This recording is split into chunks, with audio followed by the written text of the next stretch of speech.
Well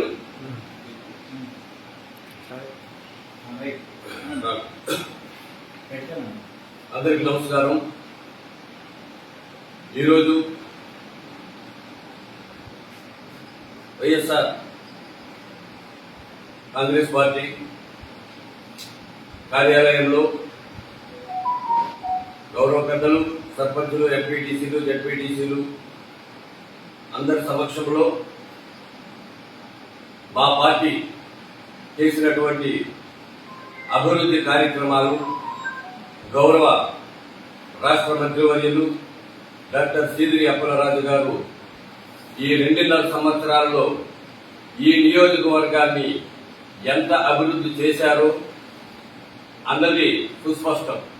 ఒకటి, కొన్ని తరాలుగా ఈ నియోజకవర్గంలో ఏళ్ల తరబడి 40-50 సంవత్సరాలు పరిపాలించామని చెప్పుకుంటున్నటువంటి గౌతు ఫ్యామిలీ పలాస మున్సిపాలిటీలో గాని, వజ్రపుకొత్తూరు, పలాస మండలం, మనసా మండలంలో దాహక్తి తీర్చలేనటువంటి దౌర్భాగ్యమైనటువంటి పరిస్థితుల్లో ఉన్నటువంటి మీ గౌతు ఫ్యామిలీ గొప్పలు చెప్పుకొని ఈరోజు గౌతు లచ్చన్న 3వ తరమైనటువంటి మనవరాలుగా చెప్పుకుంటున్నటువంటి యార్లగడ్డ శిరీష గౌరవ మంత్రివర్యులపై తన ఇష్టానుసారంగా మాట్లాడడాన్ని వజ్రపుకొత్తూరు మండలం వైఎస్ఆర్సీపీ నాయకత్వం అంతా కూడా ఖండిస్తా ఉంది.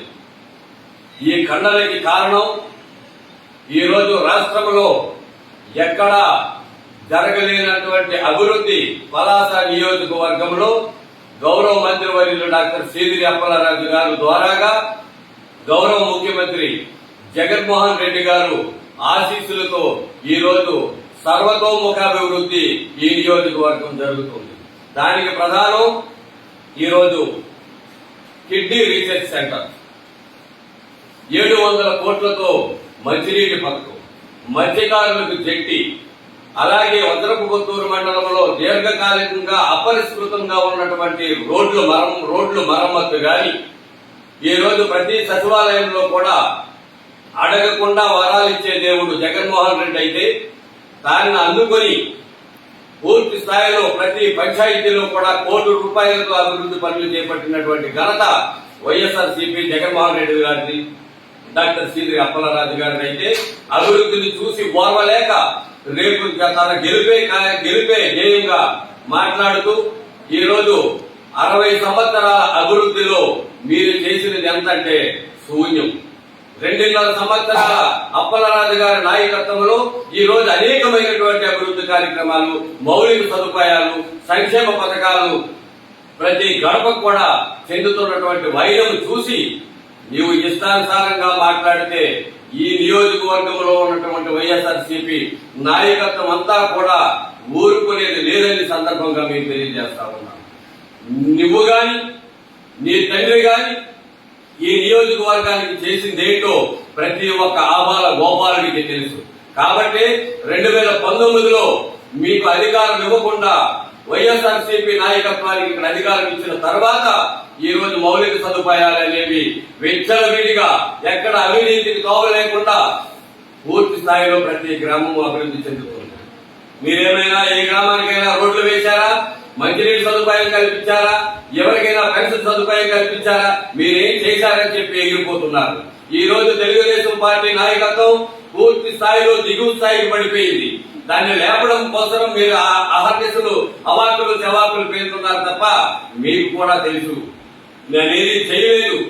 కాబట్టి ఈ రోజు ఓటు అడిగే హక్కు మాకు లేదని సంగతి తెలిసినప్పుడు కూడా మేకపోతు గాంభీర్యం ప్రదర్శిస్తున్నారు తప్ప మీరు ఇంకా చేయగలిగింది లేదు. అసలు అప్పలరాజు గారు అయితే పూర్తి స్థాయిలో మీకు అభివృద్ధి చేయడానికి కూడా దేశమంతా కూడా అవకాశం ఇవ్వడని చెప్పేసి సందర్భంగా నేను తెలియజేస్తా ఉన్నాను.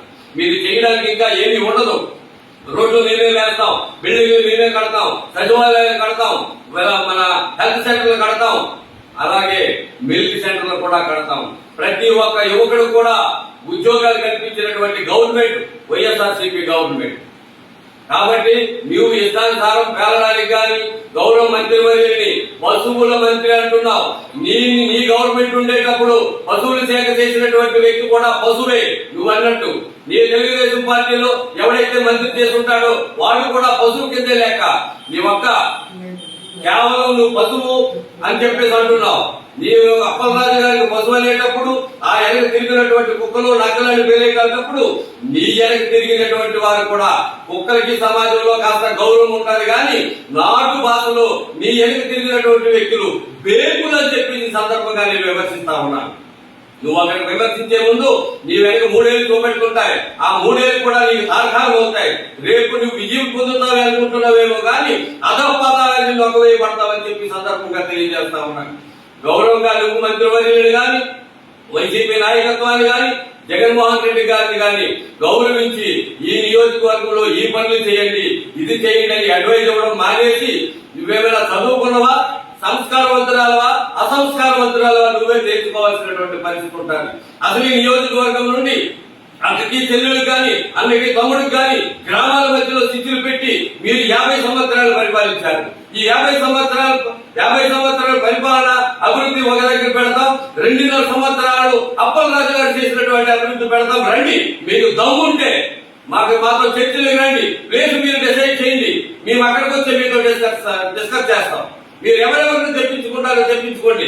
కేవలం వజ్రపు గొంతుల నాయకత్వం మేమే వస్తాం, మీతో మేము కేవలం మండల నాయకత్వం వస్తాం. మీరు రాష్ట్ర నాయకత్వం తీసుకొస్తారు, జిల్లా నాయకత్వాన్ని తీసుకొస్తారు, చర్చలకు రండి, మేము చూపిస్తాం మా అభివృద్ధి. మీరు 60 సంవత్సరాల అభివృద్ధి చూపించండి. ఏమమ్మా నీకు తెలియదా? పలాస కాశీబుగ్గ ప్రజలు దాహార్తి కోసం, మంచినీళ్ళ కోసం ఆహార్నిసులు ఇబ్బంది పడుతున్న సంగతి నీకు తెలియదా? ఒక్కడు మంచినీళ్ళు ఇచ్చుకోలేకపోయినారు.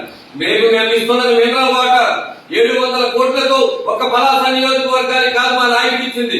ఇచ్చాపురం నియోజకవర్గం తన కాలప్పుడు కూడా ఒక గొప్ప మనస్సుతో అప్పలరాజు గారు ఇచ్చాపురం నియోజకవర్గంలో అల్లాడుతున్నటువంటి ఉద్దాన తీర ప్రాంతాలంతటికి కూడా మంచినీళ్ళు తీర్చడానికి కంకణం కట్టుకుంటే మీరు అటువంటి మహాత్ముడి మీద, అటువంటి దేవుడి మీద నువ్వు అవాకులు చెవాకులు ఇష్టానుసారం బండమూతులు తిట్టడానికి నీకు నోరే రాస్తుంది. అసలు నీకు నోరా బరిగే. ఈ సందర్భంగా నేను వివరిస్తున్నాను. ఇకపై గాని అప్పలరాజు గారి మీద గాని వైఎస్ఆర్సీపీ నాయకత్వం మీద గాని నువ్వు ఎక్కడైనా గాని అవాకులు చెవాకులు పేలాలంటే తాట తీస్తామని చెప్పి ఈ సందర్భంగా నేను తెలియజేస్తూ ఇంతటితో నేను ముగిస్తున్నాను. ధన్యవాదాలు.